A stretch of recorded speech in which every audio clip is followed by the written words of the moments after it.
and that's a good incentive for settlement. Where the law is certain, I would say my vote would be that you're more likely to stay out of court. So actually the uncertainty might prompt somebody to invest that money to get the court to look at it their way. Let me give you a good example in this context of dissolution. If you're a minority shareholder in a business corporation, meaning you have less than, you hold less than the other people who might own 50% and I own 10%, so I'm a little... Right, and the statute in New York says that if you hold at least 20%, so if you're between 20 and 50, let's say, and you're not getting along with your business partners and you feel that you're being treated unfairly, the word under the statute is oppressed. If you're an oppressed minority shareholder, you can bring a dissolution proceeding, and the statute itself says that if you do that, the majority shareholders can elect to purchase your interest.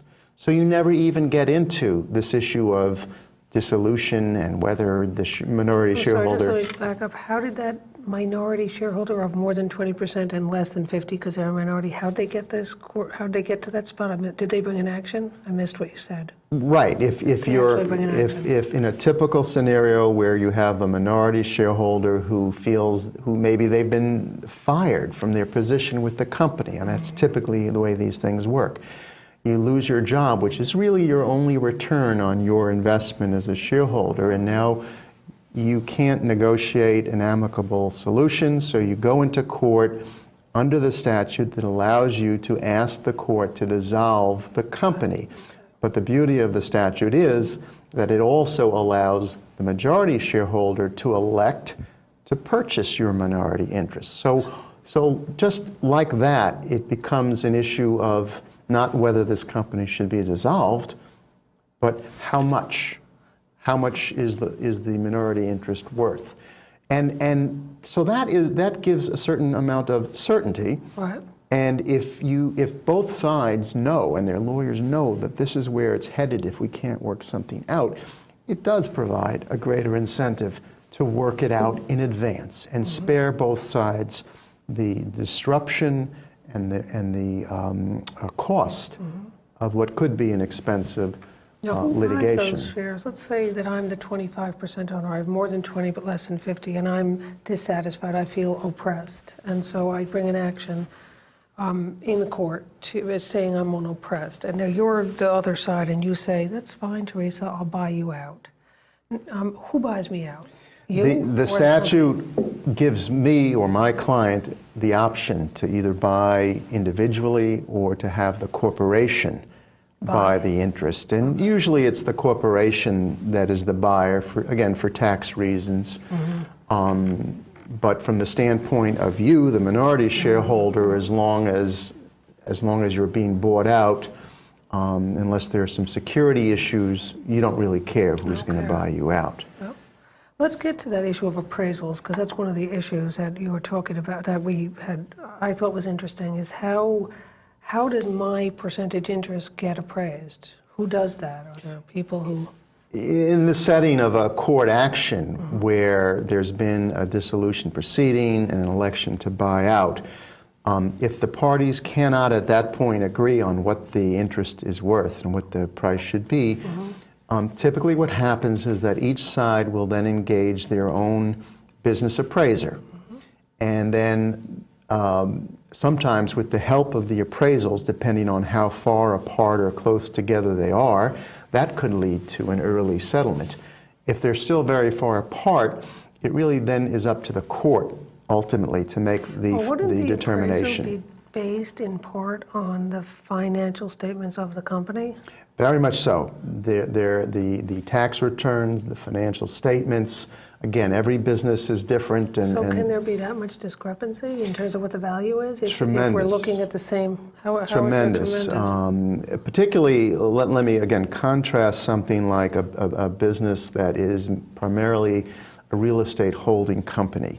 Real estate is one of those assets that is relatively easy to value because you can go out into the marketplace, look at comparable sales, and two real estate appraisers, professionals, are likely to come fairly close to one another. And that's where you're going to have the least difficulty agreeing on a buyout price. Other businesses, service businesses, businesses where the value of the business is more in goodwill, that's where it's much more problematic, and you can see two business appraisers, one representing the buyer shareholder, one representing the seller shareholder, coming in light years apart well, I can on see their the appraisals. seller's shareholder saying, I, the seller, have all the goodwill, so the value of my shares is X, because, and likewise the buyer. In other words, they would each attribute the goodwill differently. People who have seen problems before with breakups go into a new business venture, and this time they're going to make sure they get goodwill. I mean, will there be formulas provided for goodwill? Yes, and there are many different ways to address that in the shareholders' agreement. Sometimes there's a formula which might include a multiple of the net income averaged over the last 3 or 5 years. That's just one example. There are any number of examples, and every business will be a little bit different. There are also some agreements where it simply says that the partners will negotiate, and if they're unable to agree on a number, they'll go to arbitration and have an arbitrator decide what the value of the interest is.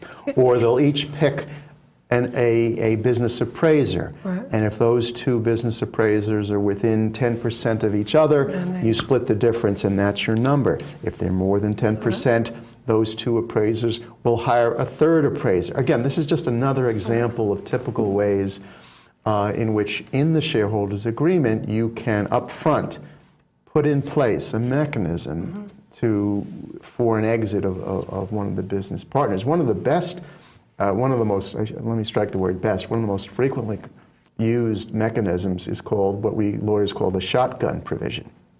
It's not as bad as it sounds. I know, a shotgun doesn't sound good. It simply means, and this is typically used where you have two 50% owners. So you have a 50-50 setup, and these provisions will say that at any point in time, if either of the owners decides that it's over, he or she puts out an offer at whatever price he or she thinks is the right price, subject to that offer being accepted or turned around.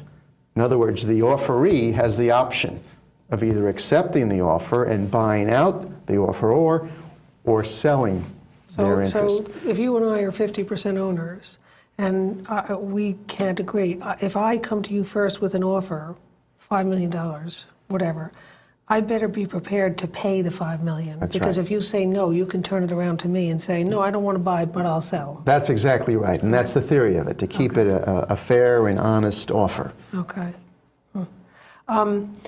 It seems to me that this is all translating to, we haven't even gotten into it, I'm really sorry, we've gotten a little sidetracked. But what I am hearing is this is translating to, in order to keep a company viable, in order to keep income coming in and the business not failing, it's a very smart move to do as much planning before you enter into the arrangement than wait till you're in trouble. It's very difficult sometimes when a business is starting up and it's small and it has very little capital. It's very hard for those business owners to justify using some of their capital